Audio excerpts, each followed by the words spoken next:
नमस्कार दोस्तों, मेरा नाम है सत्यकाम और स्वागत है आप सभी का इंडियन लॉ स्कूल पर। साथियों, हरियाणा पब्लिक सर्विस कमीशन की तरफ से एक अनाउंसमेंट की गई है और यहाँ पर देख सकते हैं कि अनाउंसमेंट की गई है आपकी 12 अप्रैल को अब ये अनाउंसमेंट की गई है और ये अनाउंसमेंट रिगार्डिंग है एग्जाम पैटर्न एंड सिलेबस के for ADA exam. ADA exam आप यहाँ पर देख सकते हैं, असिस्टेंट डिस्ट्रिक्ट अटॉर्नी इन प्रोसिक्यूशन डिपार्टमेंट हरियाणा। यहाँ पर अनाउंसमेंट की गई है स्कीम और पैटर्न ऑफ एग्जाम के। तो यहाँ पर हरियाणा पब्लिक सर्विस कमीशन ने एडीए एग्जाम का जो पिछला पैटर्न था उसमें कर दिया है काफ़ी कुछ बदलाव। ये बदलाव थोड़ा बहुत बदलाव नहीं है, काफ़ी कुछ चीज़ें बदल दी गई हैं। तो इस वीडियो में हम आपके साथ बात करेंगे उन सभी बदलावों के बारे में जो हरियाणा पब्लिक सर्विस कमीशन ने एडीए एग्जाम पैटर्न और स्कीम के बारे में किया है। लेकिन उससे पहले अगर आप हमारे चैनल पर नए हैं और अभी तक आपने हमको सब्सक्राइब नहीं किया है तो हमको तुरंत सब्सक्राइब कर लें, बेल आइकन भी तुरंत प्रेस कर दें ताकि हमारी फ्यूचर की अपडेट्स आपको लगातार मिलती रहें। चलिए फिर देखते हैं कि वो कौन कौन से बदलाव हैं जो यहाँ पर एग्जाम में किए गए हैं। तो अब यहाँ पर देख सकते हैं बात की गई फर्स्ट स्टेज ऑफ एग्जामिनेशन यानी कि, और इसके साथ लिख दिया गया है स्क्रीनिंग टेस्ट, यानी कि जो फर्स्ट स्टेज ऑफ एग्जामिनेशन होगा वो होगा आपका स्क्रीनिंग टेस्ट है। उसमें आपके क्वेश्चन आने हैं 100 और जो क्वेश्चन के टाइप्स होंगे वो होंगे एमसीक्यू टाइप क्वेश्चंस। आप यहाँ पर देख सकते हैं साफ साफ लिखा हुआ है कि around 80% of the total question will be from the syllabus as detailed below, यानी कि जो 100 क्वेश्चन होंगे उसमें से 80 क्वेश्चन आपके जो है वो ये जो सिलेबस दिया गया है सिविल लॉ, क्रिमिनल लॉ, उसमें से आएगा।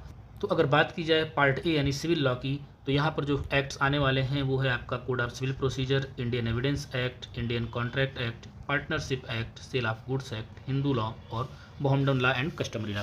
यानी कि यहाँ पे सिविल लॉ में आपके CPC, evidence, contract, partnership, sale of goods, Hindu और मुस्लिम, यहाँ यानी कि टोटल 7 जो है सब्जेक्ट हैं, यहाँ उनसे क्वेश्चन आने हैं। और आपके जब क्रिमिनल लॉ की बात की जाएगी तो क्रिमिनल लॉ में आपके जो क्वेश्चन है वो आपका है Indian penal code, criminal procedure code और इंडियन एविडेंस एक्ट। यहाँ पर आप देख सकते हैं इंडियन एविडेंस एक्ट दोनों में कॉमन है। ये Indian evidence Act civil law में भी लिखा हुआ है, क्रिमिनल लॉ में भी लिखा हुआ है, यानी कि टोटल 9 एक्ट से आपके यहाँ पर सवाल आने हैं प्रीलिम्स में। और ये सवाल आपके कितने नंबर के होंगे? ये सवाल होंगे आपके 80 नंबर के। और उसके अलावा जो बाकी 20 नंबर के क्वेश्चन होंगे वो होंगे आपके जो है general awareness, topic of general awareness, general mental ability, comprehension, legal reasoning, analytical ability, decision making, problem solving, basic numeracy, data interpretation.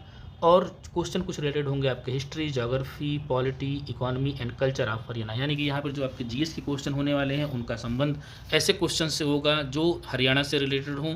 समय जो आपको मिलेगा वो होगा 2 आवर्स और सारे क्वेश्चन जो है कैरी करेंगे इक्वल मार्क्स। यहाँ पे नेगेटिव मार्किंग की भी सिस्टम है, अगर आपने गलत क्वेश्चन किया तो 1/4 मार्क्स आपके डिडक्ट हो जाएंगे हर क्वेश्चन पर जो आपने गलत किया है। और यहाँ पर एक बहुत जरूरी चीज़ है वो जानना ये कि यहाँ पर आपको जो ऑप्शंस मिलेंगे एग्जाम में, वहाँ पे आपके ऑप्शंस होंगे 5, A, B, C, D और E। जो ई ऑप्शन होगा उसको आपको उस कंडीशन में जो है फिल करना होगा जो आपको क्वेश्चन का आंसर्स नहीं आ रहा है या आप किसी डाउट में हैं और आपने डिसाइड किया है कि आप उस क्वेश्चन को अटेम्प्ट नहीं करेंगे, तो ऐसी स्थिति में आपको ऑप्शन जो ई होगा यानी कि जो 5वां ऑप्शन होगा उसको आपको फिल करना पड़ेगा। अगर आप ऐसा नहीं करते हैं, आप उसको फिल नहीं करते हैं, तो ऐसी स्थिति में आपके 1/4 मार्क्स जो है वो डिडक्ट कर लिए जाएंगे।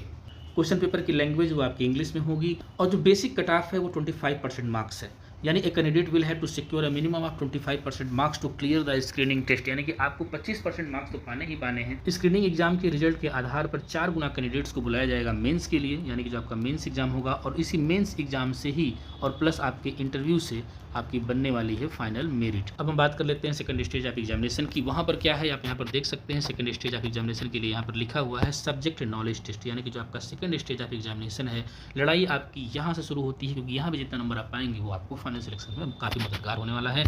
तो जो सेकंड स्टेज का एग्जाम है उसको पेपर होगा 1, वहाँ पर आपको जो टाइम मिला है वो होगा आपका 3 आवर्स। यहाँ पर जो आपको जो टोटल मार्क्स होंगे ये टोटल मार्क्स होंगे आपके 150।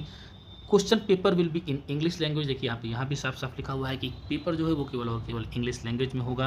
पेपर का जो नेचर होगा वो होगा सब्जेक्टिव टाइप और यहाँ पर कैंडिडेट को 35% मार्क्स मिनिमम स्कोर करने ही करने होंगे। वो बनाई गई है बेसिक कट ऑफ और जो इसका सिलेबस है, सिलेबस सेम वही है जो आपके जो है स्क्रीनिंग एग्जाम का है, बस वहाँ से जो 20% क्वेश्चन है जनरल अवेयरनेस और रीजनिंग वगैरह का वो यहाँ पर नहीं आएगा। यहाँ पे जो आपका पेपर आएगा उसके जो क्वेश्चन होंगे वो सिविल लॉ के सिलेबस और क्रिमिनल लॉ के सिलेबस को कवर करेंगे, यानी कि फिर से वही सारे act, CPC, evidence, contract, partnership, sale of goods act, Hindu law, Mohammedan law and customary law, Indian penal code, criminal procedure code और एविडेंस तो हमने ऊपर देख ही लिया है।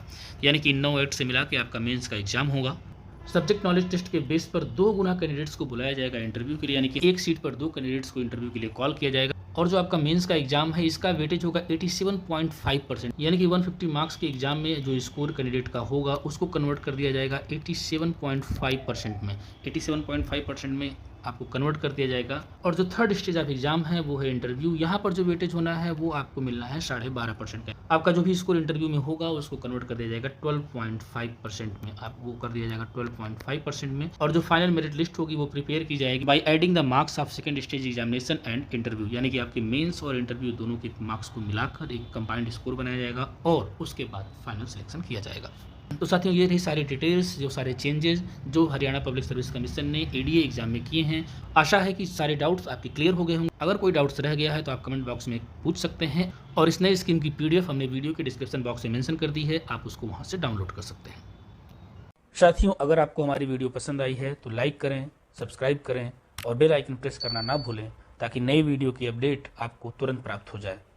शुक्रिया।